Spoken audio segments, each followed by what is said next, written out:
السلام علیکم ورحمۃ اللہ وبرکاتہ۔ الحمد للہ وکفى وسلام علی عباده الذین اصطفى، اما بعد۔ اعوذ باللہ من الشیطان الرجیم، بسم اللہ الرحمن الرحیم۔ سيقول السفهاء من الناس ما ولاهم عن قبلتهم التي كانوا عليها قل لله المشرق والمغرب يهدي من يشاء إلى صراط مستقيم، صدق اللہ العظیم۔ سب سے پہلے حسب معمول ہم تمام بارگاہ خداوندی میں سر بسجود ہو کر شکریہ بجا لاتے ہیں کہ اللہ ہمیں رمضان جیسے فضیلت والا مہینہ عطا فرمایا اور پہلا روزہ رکھنے کی توفیق عطا فرمائی، اور آج یہ دوسری تراویح ہے، اللہ اپنے فضل اور کرم سے قبول فرمائے۔ تو اس دوسری تراویح میں ہم نے سیقل کا پارہ بھی سنا اور کچھ تلک الرسول تیسرے پارے کی تلاوت بھی ہم نے سنی۔ سیقل کے دوسرے پارے میں جو مضامین اللہ تعالی نے بیان فرمائے، ان میں کے جو مختصر میں آپ کے سامنے عرض کرنا چاہتا ہوں۔ سب سے پہلی آیت میں اللہ تعالی نے تحویل قبلہ کے تعلق سے بیان فرمایا۔ سب جانتے ہیں کہ کعبۃ اللہ سے پہلے بیت المقدس کے طرف نبی اکرم صلی اللہ علیہ وسلم اپنا چہرے مبارک کر کے نماز پڑھتے تھے۔ پھر نبی اکرم صلی اللہ علیہ وسلم کی خواہش تھی کہ کعبۃ اللہ قبلہ بنے، کعبۃ اللہ ہم تمام کا آماج گاہ بنے، ساری خلقت اور سارے مسلمانوں کے لیے وہی قبلہ بن جائے۔ اس خواہش کو لے کر نبی اکرم صلی اللہ علیہ وسلم وحی کا انتظار کیا کرتے تھے۔ اللہ تعالیٰ نے پھر آپ کے اس انتظار کو ختم کرتے ہوئے، آپ کی خواہش کو قبول کرتے ہوئے آیتوں کو نازل فرمایا، اور عصر کی نماز کے درمیان میں وحی نازل ہوئی۔ بیت المقدس کے طرف حضور صلی اللہ علیہ وسلم جو نماز پڑھتے تھے، نماز کے اندر ہی جیسے بن پڑا ویسے اپنے چہرے کو کعبۃ اللہ کے طرف کر کے باقی نماز کو نبی اکرم صلی اللہ علیہ وسلم نے ادا فرمایا۔ اس پر اللہ تعالی نے منافقین کے تعلق سے ذکر فرمایا کہ جن کے دلوں کے اندر بیماری ہوتی ہے، یہ لوگ اصل میں اللہ کا حکم، نبی اکرم صلی اللہ علیہ وسلم کا طریقہ نہیں دیکھتے، اور اس کے اندر بھی یہ لوگ کیڑے نکالنے لگتے ہیں، تنقید کرنے لگتے ہیں، اور اس کے اندر خرابیاں چننے لگتے ہیں۔ اللہ ڈانٹ پلاتے ہوئے کہتے ہیں سیقول السفہاء من الناس، لوگوں میں سے جو بے وقوف ہیں، جن کو ذرا بھی عقل نہیں، وہ یہ کہیں گے کہ یہ جس کے اوپر ہم ہمیشہ اب تک قبلہ ہو کر، قبلہ رخ ہو کر نماز پڑھتے تھے، اسے انہوں نے بدل ڈالا۔ باپ دادوں کے زمانے سے بیت المقدس کی ہمارے دلوں میں جو عظمت تھی، اس کے خلاف نبی اکرم صلی اللہ علیہ وسلم نے کعبے کو اپنا لیا۔ اس پر اللہ تعالیٰ نے ان کا ذکر فرمایا اور ارشاد فرمایا کہ اصل میں اللہ ہر جگہ، چاہے مشرق کے طرف نماز پڑھ لو یا مغرب کے طرف نماز پڑھ لو، جنوب کے طرف پڑھو، شمال کے طرف پڑھو، ہر جگہ تمہاری نماز ہوتی ہے۔ لیکن اللہ یہ دیکھنا چاہتا ہے اللہ کے حکم پر تم کتنے لوگ ہو جو اس کی مرضی کے مطابق نماز پڑھنا چاہتے ہو۔ قبلہ تم اپنی مرضی سے چن لو اور پھر اللہ تعالیٰ کی نماز پڑھو، یہ ایمان والوں کا شیوا ہے۔ قبلہ بھی وہی ہو جو اللہ تعالیٰ چن کر دیتا ہے، نماز بھی وہی ہو جو طریقہ اللہ کے نبی بتاتے ہیں۔ اور بعد میں اللہ تعالیٰ نے جو ایک اور مضمون کا ذکر فرمایا، یہودیوں کی پیروی کو اللہ تعالیٰ نے اس دوسرے پارے کے اندر کھلے لفظوں کے اندر حرام قرار دیا، مذمت بیان فرمائی۔ ارشاد فرمایا وَإِنْ تَبَعْتَ أَهْوَاهُمْ مِنْ بَعْدِ مَا جَاءَكَ مِنَ الْعِلْمِ إِنَّكَ إِذًا لَمِنَ الظَّالِمِينَ۔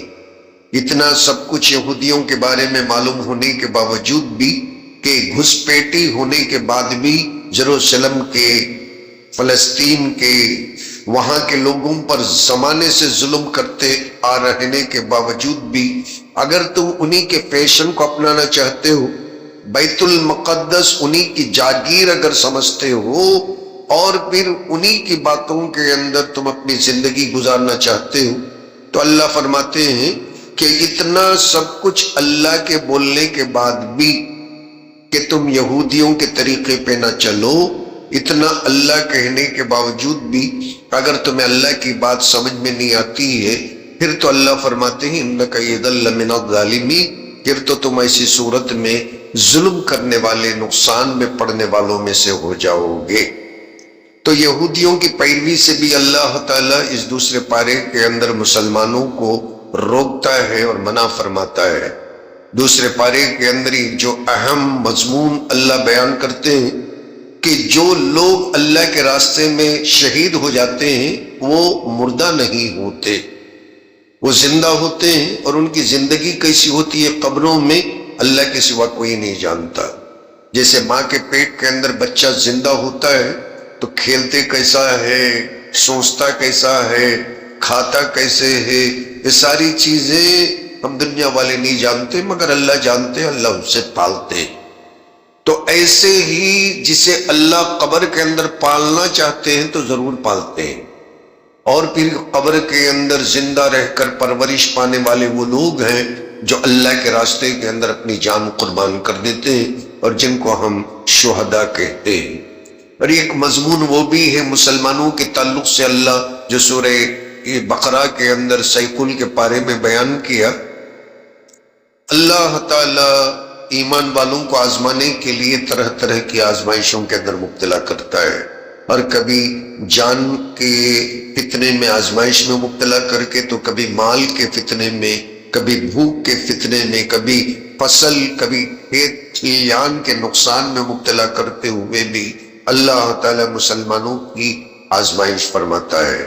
اور اس کے بعد میں پھر آگے بڑھ کر ہم دیکھتے ہیں تو اللہ تعالیٰ اپنی تخلیق، اپنی کبریائی اور دنیا کے بنانے کے تعلق سے بیان کرتے ہیں کہ اللہ تعالیٰ وہی ہے جو آسمان اور زمینوں کے اندر دن اور رات کو پھیر کر لاتے ہیں، اور یہ کام سوائے اللہ کے کوئی نہیں کر سکتے، کہ رات کے بعد دن کا آنا، دن کے بعد رات کا آنا، یہ جو مسلسل یہ جو چکر چل رہی ہے یہ اللہ کے سوا کوئی نہیں کر سکتا۔ اور پھر جو کشتیاں تم بنا کر، بڑے بڑے جو کروز جو ہے، جو بڑے بڑے ٹائٹینک شپ کے جیسے، پہاڑ جیسی کشتیاں جو سمندر کے اندر پھپیڑے کھاتے ہوئے چل رہی ہیں، اللہ فرماتے ہیں کہ یہ ٹیکنالوجی تمہاری اپنی نہیں ہے۔ والفلک التي تجری فی البحر بما ينفع الناس وما انزل اللہ من السماء من ماء فاحیا به الارض بعد موتها۔ ایک لمبی آیت ہے، فرماتے ہیں کہ یہ کشتی کے بنانے کا جو ٹیکنک ہے، جو ٹیکنالوجی، یہ بھی اللہ تعالیٰ کی نعمت ہے۔ علم بنا کر، سائنس بنا کر یا فزکس بنا کر اللہ تعالیٰ نے تمہارے دلوں کے اندر ودیت فرمائی۔ اگر یہ اللہ تعالیٰ تمہارے دلوں کے اندر، دماغ کے اندر، پانی کے اندر اتنا وزنی لوڈ لے کر، وزن لے کر تختہ لوہا کیسے تیر سکتا ہے، عقل تو اس بات کو یقیناً انکار ہی کر دے گی، مگر اللہ تعالیٰ اسے ممکن کر کے بتاتا ہے۔ تو اللہ کے نشانیوں کے اندر ٹائٹینک جیسے جہاز بھی اللہ تعالیٰ کی قدرت کی نشانیوں کی گواہی دیتے۔ مردہ زمین کو زندہ کرنا اور پھر بارش کا آسمانوں سے برسانا، یہ ساری چیزوں کا اللہ تعالیٰ نے ذکر فرمایا۔ اور بت پرستی کے خلاف اللہ تعالیٰ نے سیقل کے پارے کے اندر تردید فرمائی، اور پھر احکام بیان کرتے ہوئے فرمایا حلال ہی مسلمان کو کھانا چاہیے۔ پھر یہیں سے ہمیں پتہ چلتا ہے حلال کھانے کا حکم ہمیں قرآن میں کہاں سے ملتا ہے۔ تو ہمیں یاد رکھنا چاہیے کہ سیقل کے پارے میں اللہ نے حلال کھانے کا حکم فرمایا، یا ایھا الناس کلوا مما فی الارض حلالا طیبا، اور تم کھاؤ حلال طیب پاکیزہ حلال کو، تو حلال کھانے کا حکم اللہ نے قرآن میں دوسرے پارے کے اندر ارشاد فرمایا، اور بعد میں اللہ تعالیٰ نے حرام چیز کے ایک فہرست انڈیکس کا ذکر فرمایا، انما حرم علیکم المیتۃ، مردار کا کھانا حرام ہے، والدم، خون کا کھانا حرام ہے، خون کو جمع کر کے، اور جیسے مرغی کا ذبح کرنے کے بعد میں جو خون بہہ کر نکلتا ہے، غیر مسلمان اسے جمع کرتے ہیں اور پھر وہ گاڑھا ہونے کے بعد میں، ٹھنڈا ہونے کے بعد میں پھر اسے فروخت کرتے ہیں، پھر اسے سالن بنا کر بھی کھاتے ہیں۔ تو اللہ تعالیٰ نے خون کو جمع کرنا اور خون کو کھانا اسے حرام قرار دیا۔ وَلَحْمَ الْخِنْزِيرِ، سور کا گوشت اللہ نے اسی پارے کے اندر حرام قرار دیا۔ وَمَا أُحِلَّ بِهِ لِغَيْرِ اللَّهِ، اور اس کے علاوہ بزرگوں کے نام کے اوپر جو جانور چھوڑتے ہیں اور پھر ذبح کرنے کے وقت میں بسم اللہ کہہ کر بھی اگر ذبح کرتے تو بابا کا بکرا، پیر صاحب کا بکرا، اس طریقے سے کسی بھی چیز کو، جانور کو غیروں کے نام پر نامزد کرنا، یہ بھی اللہ تعالیٰ نے دوسرے پارے کے اندر حرام قرار دیا۔ اور آگے چل کر ہم دیکھتے ہیں تو اس کے اندر جو مضامین اللہ نے بیان فرمائے، تو اس میں شریعت کا جو مسئلہ ہے، قصاص کو اللہ تعالیٰ نے مسلمانوں کے لیے بہت ہی حیات اور زندگی کا مسئلہ بیان فرمایا۔ قتل کے بدلے قتل کر دینا تاکہ نظام زندگی پرسکون بن جائے۔ مرڈرر کو تم جیل کے اندر بند کرو گے، باہر آنے کے بعد میں اور بھی زیادہ پہلوان بن جائے۔ اب وہ روب لیتے ہوئے پھرے گا کہ میں بڑے بڑے لوگوں کو قتل کر دیا ہو، اور باقی کے ڈرنے والے لوگوں کے لیے تو وہ بہت بڑا شیر بن جائے کہ بھئی اسے ذرا بھی ہم ٹچ نہیں کر سکیں گے، اسے نہیں بول سکیں گے۔ تو اس لیے اللہ نے فرمایا کہ مرڈر کرنے کے بعد میں، اور جو مرڈرر ہے، جو قاتل ہے، اسے چوراہے کے اوپر کھڑا کر کے تمہیں بھی اسے قتل کر دینا ہوگا۔ یا ایھا الذین آمنوا کتب علیکم القصاص فی القتلی، مرڈر کے معاملے مسئلے کے اندر اللہ نے قصاص بدلا، جان کے بدلے جان کو تمہارے اوپر لکھ دیا، اللہ تعالیٰ نے اسے فرض فرمایا۔ اس کے اندر کوئی بھی تعویل کر نہیں سکتا۔ ہاں البتہ اللہ اختیار دیتا ہے وارثین کو کہ اگر وہ معاف کر دینا چاہے تو پھر اللہ تعالیٰ معاف کرتا ہے، کیونکہ وہ حقوق العباد میں ہیں۔ نماز کو کوئی آدمی پیشمام خط لکھ کر دے کر معاف کر دے، نماز معاف نہیں ہوتی کہ بھائی تم مجھے اتنے پیسے دے دو، میں تمہیں خط لکھ کے دیتا ہوں کہ تمہیں 1 سال نماز پڑھنے کی ضرورت نہیں، ایسے نہیں ہوگا، اس لیے کہ یہ حقوق العباد سے تعلق رکھنے کی چیز نہیں ہے، یہ حقوق اللہ تعالیٰ سے تعلق رکھنے کے تھوڑی چیزیں ہوتی ہیں اور بندوں سے تعلق رکھنے کے حقوق ہوتے ہیں۔ تو یہ جو مرڈر کا مسئلہ ہے یہ بندوں کا مسئلہ ہے، اس لیے بندے اگر معاف کر دینا چاہیں تو اللہ اختیار دیتے ہیں۔ اور اللہ آگے بیان فرماتے ہیں کہ رمضان کے مہینے کے اندر اللہ تعالیٰ نے قرآن کو نازل کیا، اور پھر اسی مہینے کے اندر روزے رکھنا بھی فرض قرار دیا، اور یہ شریعت کے مسائل سیقل کے پارے کے اندر کثرت کے ساتھ زیادہ اللہ تعالیٰ نے بیان فرمائے۔ ایک تو قصاص کا مسئلہ ہوا، اور قرآن کے نزول کا مسئلہ ہوا، قربانی کا مسئلہ ہوا، حج بیت اللہ کے تعلق سے اللہ نے فرمایا الحج اشہر معلومات، جن مہینوں کے اندر حج کو اللہ نے فرض فرمایا، احرام باندھ کر ان مہینوں کے اندر بندہ حج کے لیے نکل سکتا ہے۔ پھر حج کے مسائل کو بیان فرمائے، احرام باندھنے کے بعد میں پھر کوئی بیوی کو ٹچ نہیں کر سکتا، گندی باتیں کر نہیں سکتا، فحش باتیں نہیں کر سکتا، ولا جدال فی الحج، جھگڑا نہیں کر سکتا۔ تو یہاں اللہ نے حج کے آداب کا بھی ذکر فرمایا، استغفار کے تعلق سے اللہ نے بیان فرمایا، اور پھر دعا کرنے کا طریقہ بتایا کہ بندے کو کون سی دعا کرنا، کون سی دعا نہیں کرنا۔ وَمِنْهُمْ مَنْ يَقُولُ وَمِنَ النَّاسِ مَنْ يَقُولُ رَبَّنَا آتِنَا فِي الدُّنْيَا وَمَا لَهُ فِي الْآخِرَةِ مِنْ خَلَاقٍ، اور جو بندہ نماز تو پڑھتا ہے ہمیشہ ہاتھ اٹھا کر کہتا ہے کہ اے اللہ مجھے دنیا دے دے، دنیا دے دے، پریشان ہوں۔ اللہ فرماتے ہیں کہ اللہ چاہتے ہیں تو دنیا دیتے ہیں، وَمَا لَهُ فِي الْآخِرَةِ مِنْ خَلَاقٍ، آخرت کے اندر ان کے لیے کوئی حصہ نہیں ہوگا۔ مگر مسلمانوں کے اندر جن کو توفیق ملتی ہے، وَمِنْهُمْ مَنْ يَقُولُ رَبَّنَا آتِنَا فِي الدُّنْيَا حَسَنَةً وَفِي الْآخِرَةِ حَسَنَةً وَقِنَا عَذَابَ النَّارِ، اولئک لہم نصیب مما کسبوا واللہ سریع الحساب۔ ان لوگوں کی اللہ تعریف کرتے ہیں کہ جو دنیا بھی پوچھتے ہیں اور آخرت بھی پوچھتے ہیں۔ اے اللہ ہمیں دنیا بھی عطا فرما اور آخرت بھی عطا فرما۔ اصل میں مسلمانوں کی نظر آخرت پہ بھی ہوتی ہے، اس لیے اللہ دعا کے آداب کو سکھانے کے لیے ان آیتوں کو نازل کیا اور دعا کرنا سکھایا کہ مسلمان کو دونوں چیزیں اللہ سے مانگنی ہے، کہ ہمیں دنیا بھی ہونا ہے، کہ نصرانیوں کی طرح ہم پہاڑوں پہ چڑھ کے نہیں بیٹھ جاتے، ہم سادھو نہیں ہوں، ہم باقاعدہ طریقے سے بیوی بچے بھی کریں گے اور ان کی تربیت بھی کریں گے، حکومت بھی کریں گے، سلطنت بھی کریں گے، اور ساتھ میں ہماری نظر آخرت پہ بھی ہوگی، قبر کے سدھارنے کے تعلق سے بھی ہوگی۔ اس بات کے لیے اللہ تعالیٰ نے ان آیتوں کو نازل فرمایا۔ اور آگے اللہ تبارک و تعالیٰ بیان فرماتے ہیں کہ نکاح کے کیا مسائل ہیں۔ تو سب سے پہلے اللہ فرماتے ہیں کسی بھی کافرہ اور مشرکہ کی طرف نظر اٹھا کر نہیں دیکھنا، وَلَا تَنكِحُوا الْمُشْرِكَاتِ حَتَّى يُؤْمِنْ، اگر وہ دل سے ایمان لے آنے والی ہے تو ہی تم اس سے نکاح کر سکتے ہو۔ صرف تمہیں دیکھ کر محبت کی وجہ سے اگر کوئی تمہارے پلے پڑ کر اگر نکاح کرنا چاہتی ہے پھر یہ مسئلہ نہیں بنتا ہے۔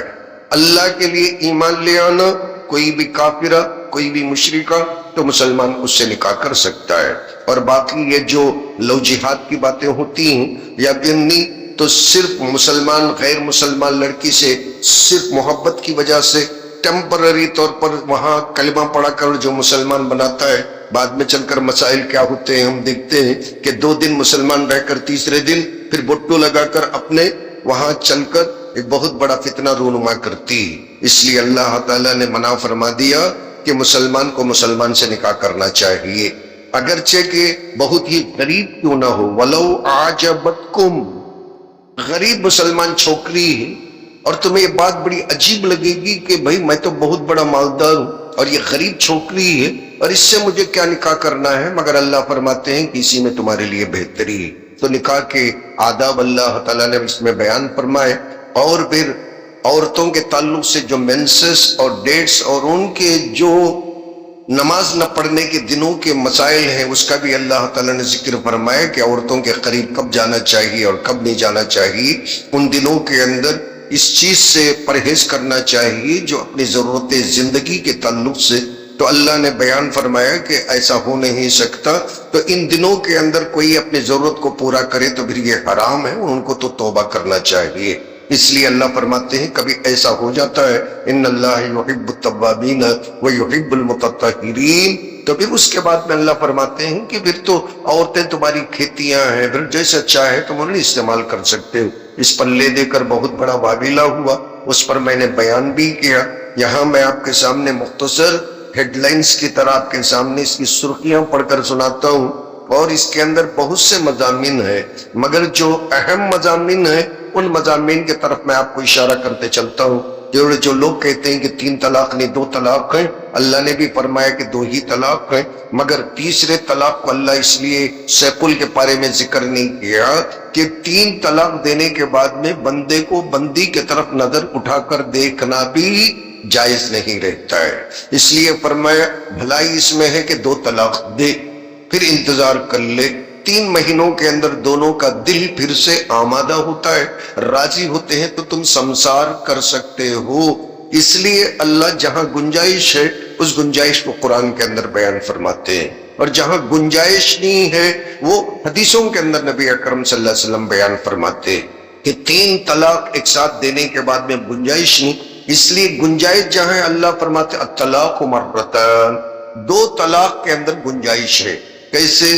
فَإِمْسَاكٌ بِمَعْرُوفٍ، شریعت کے مطابق پھر 3 مہینوں کے اندر چاہے تو روک کر رکھ سکتا ہے، واپس لے سکتا ہے، رجوع کر سکتا ہے، اور تسریح بِإِحْسَان، یا پھر کچھ دے دلا کر اچھے طریقے سے احسان کرتے ہوئے اسے اس کے مائکے کو رخصت کر سکتا ہے۔ یہ دونوں چیزیں کب ہو سکتی ہیں؟ روکنے کی یا بھیجنے کی؟ میکسیمم 2 طلاقوں کے اندر ہو سکتا ہے۔ 3 طلاق دینے کا اللہ کیوں ذکر نہیں کیا؟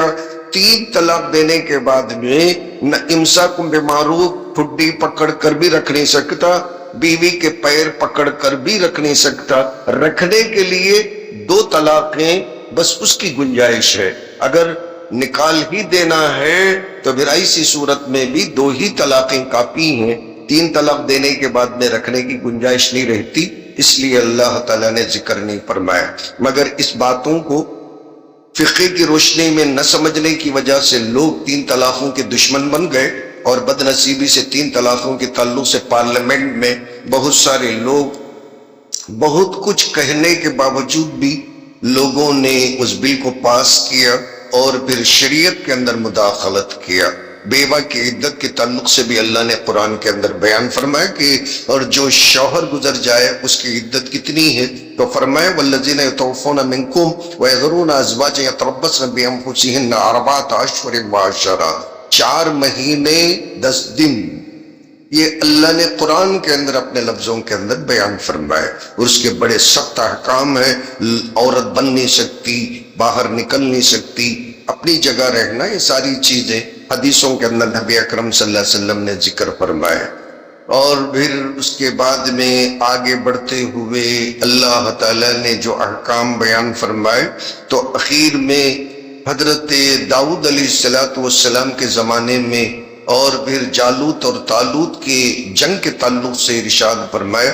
آخر آیت ہے اس پارے کی تلک آیات اللہ نتلوہا علیک بالحق.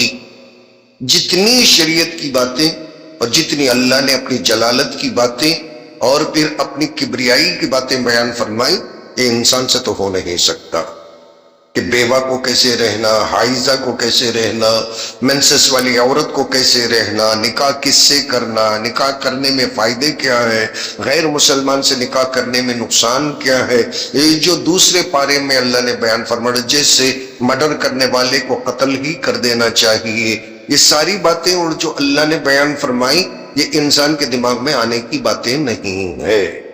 آئیں گے بھی تو ٹیمپرری آئیں گے اور اس میں امینڈمنٹ کرنے کی ضرورت پڑے گی. یہ قیامت تک کے لیے ہی، اس لیے اللہ فرماتے ہیں تلک آیات اللہ نتلوہا علیک بالحق.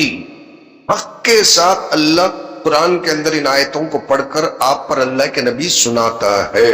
سنانے والا اللہ ہے. وَإِنَّكَ لَمِنَ الْمُرْسَلِينَ، اور اللہ سرٹیفائی کرتا ہے کہ آپ رسولوں میں سے ہیں. حضور صلی اللہ علیہ وسلم جب یہ ساری باتیں سناتے ہیں تو یہ نہ سمجھیں کہ حضور صلی اللہ علیہ وسلم اپنی مرضی سے سناتے ہیں. اب طلاق کے جو مسئلے سنائیں گے تو اللہ اس کے اندر ہمیں یہ ہنٹ دیتا ہے اور پھر یہ حکم دیتا ہے اور پھر یہ بتلاتا ہے کہ حضور صلی اللہ علیہ وسلم جو طلاق کے مسئلے بتائیں گے تو وہ اصل میں اللہ کی طرف سے بتائیں. نکاح کے جو مسئلے بتائیں گے تو کس سے بتائیں گے؟ اِنَّكَ لَمِنَ الْمُرْسَلِينَ، آپ پیغمبروں میں سے ہو، کوئی مانے یا نہ مانے اللہ سرٹیفائی کرتے ہیں. تو اس لیے قرآن کا جو ترجمہ، جو تفسیر ہے، جو مسائل حدیثوں کے اندر ملتے ہیں، ہمیں لا محالہ ان مسائل کو ماننا.